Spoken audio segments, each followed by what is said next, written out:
Aujourd'hui, il fait super beau, super chaud, c'est la première vraie belle et chaude journée de l'année. J'étais tranquillement en train de manger un sorbet à la framboise dans mon jardin, en train de regarder mes chats s'amuser dans l'herbe. Et là, je me suis dit que c'était vraiment le moment parfait pour retourner m'enfermer à l'intérieur, tourner et monter une vidéo.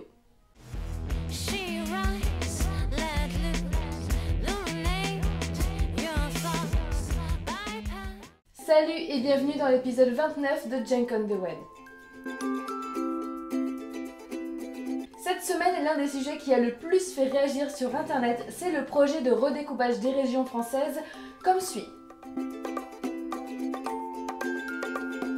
Pour le moment, j'ai beaucoup de mal à me faire un avis sur la question parce que je ne suis pas assez spécialiste au niveau politique ou territorial pour vraiment savoir de quoi je parle, mais par contre il y a eu énormément de réactions sur internet qui m'ont fait me poser énormément de questions ou qui m'ont donné beaucoup de réflexions, dont voici un petit extrait.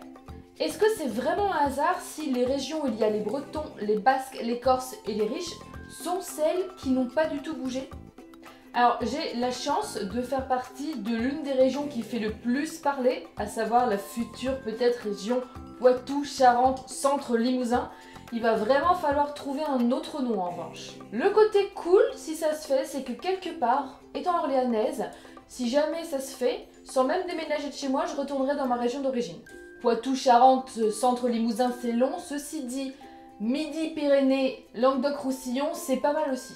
Finalement, je suis assez déçue que l'Aquitaine et le Limousin ne se rejoignent pas parce que la forme aurait été quand même assez drôle. J'ai vu pas mal de gens dire qu'ils ne voulaient pas être attachés à des régions plus sinistrées que la leur parce qu'ils ne voulaient pas payer pour les autres. Mais sinon, un certain équilibre, ça peut pas être bien d'une certaine manière ? Ce qui est sûr, c'est que ce projet a vraiment révélé le rejet de l'autre en France, ce à quoi je ne m'attendais pas d'une région à l'autre. Tout le monde semble oublier que dans la région centre, il y a les châteaux de la Loire. Bourgogne, Franche-Comté, vin, fromage. Moi, ça me va. Pourquoi est-ce que les Français sont jamais contents et que dès qu'il y a le moindre changement, alors qu'ils ne demandent que ça, ils gueulent ? Est-ce que tous ceux qui critiquent les régions auxquelles ils vont être rattachés sont déjà allés dans les régions qu'ils critiquent ? Je veux dire, pour voir d'eux-mêmes. Ce qui amène aussi à d'autres réflexions qui pour moi partaient un peu à la dérive, comme dire qu'il faudrait que les régions les plus pauvres et les plus sinistrées restent ensemble. Mais quand on réfléchit à ça, c'est pas un peu abusé et un petit peu... je sais pas, on a quand même eu quelques exemples dans l'histoire, vous savez, de mettre les pauvres ensemble ou les gens d'une certaine catégorie, non ?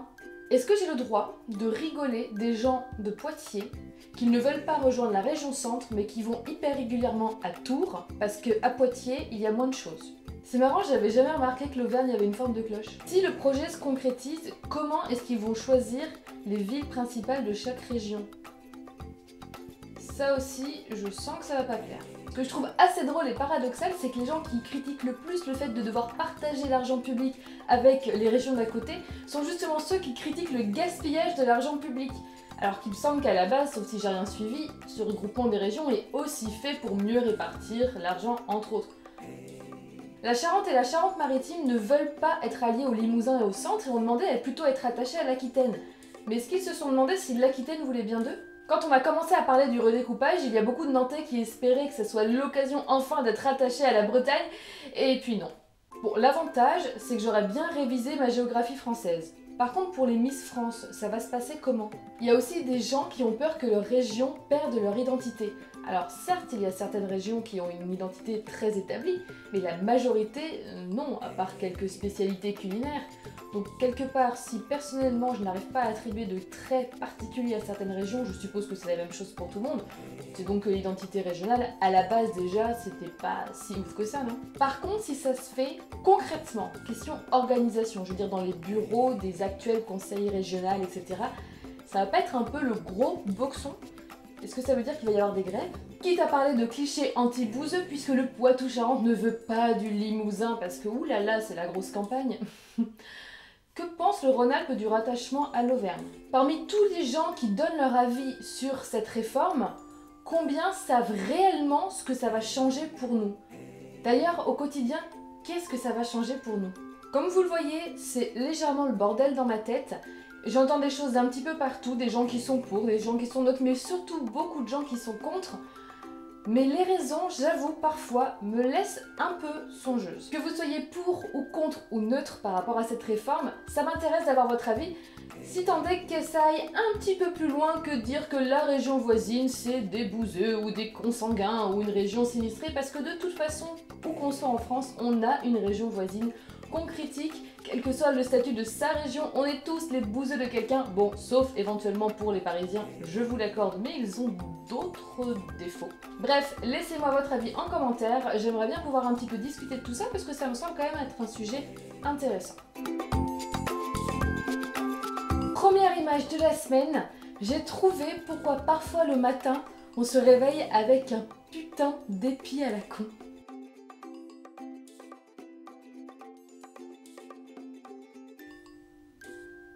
C'était donc ça. Deuxième image de la semaine, ça commence à devenir une tradition. À chaque fois qu'il y a un épisode de Game of Thrones particulièrement marquant, il y a sur YouTube des vidéos qui sortent avec la réaction filmée des gens. Cette fois-ci, ça se passe dans un seul endroit, dans un bar aux États-Unis, où on peut voir des gens qui se sont regroupés pour regarder ensemble le dernier épisode, la montagne contre la vipère, ou l'inverse, je ne sais plus trop. Bref, les 5 dernières minutes sont particulièrement intenses, vous le savez si vous avez vu cet épisode. Si jamais vous n'avez pas vu l'épisode, je vous déconseille fortement de regarder cette image de la semaine-là, puisqu'évidemment vous allez être spoilé. Mais si c'est le cas, c'est assez drôle et assez rassurant de voir que vous n'êtes pas le seul à avoir eu cette réaction. Troisième image de la semaine, c'est un petit teaser, je vous laisse deviner où est-ce que cette mignonne petite chose apparaîtra très bientôt.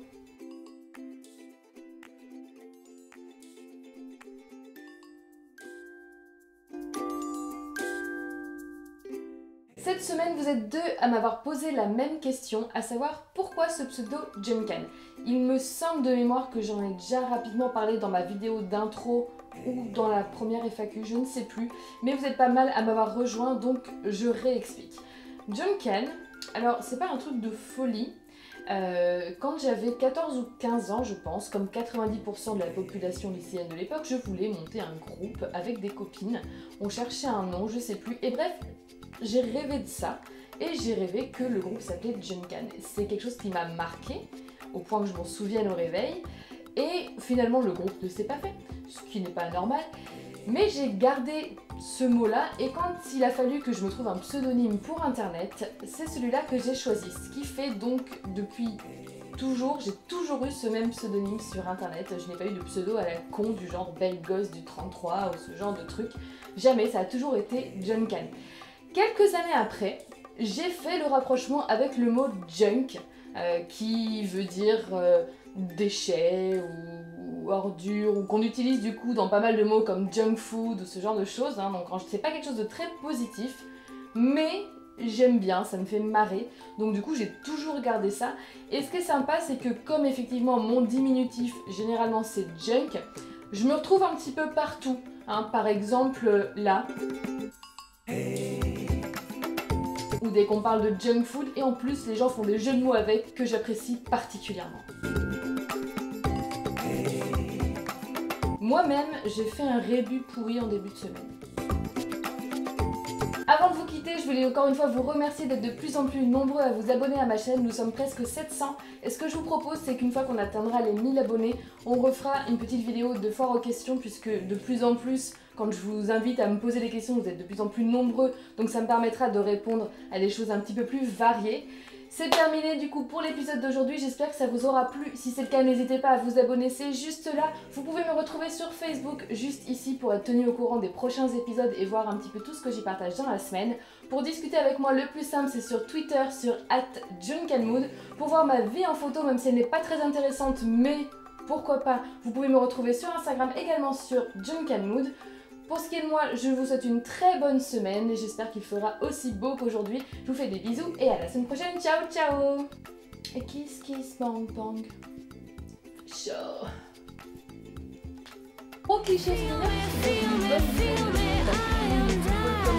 bonne idée.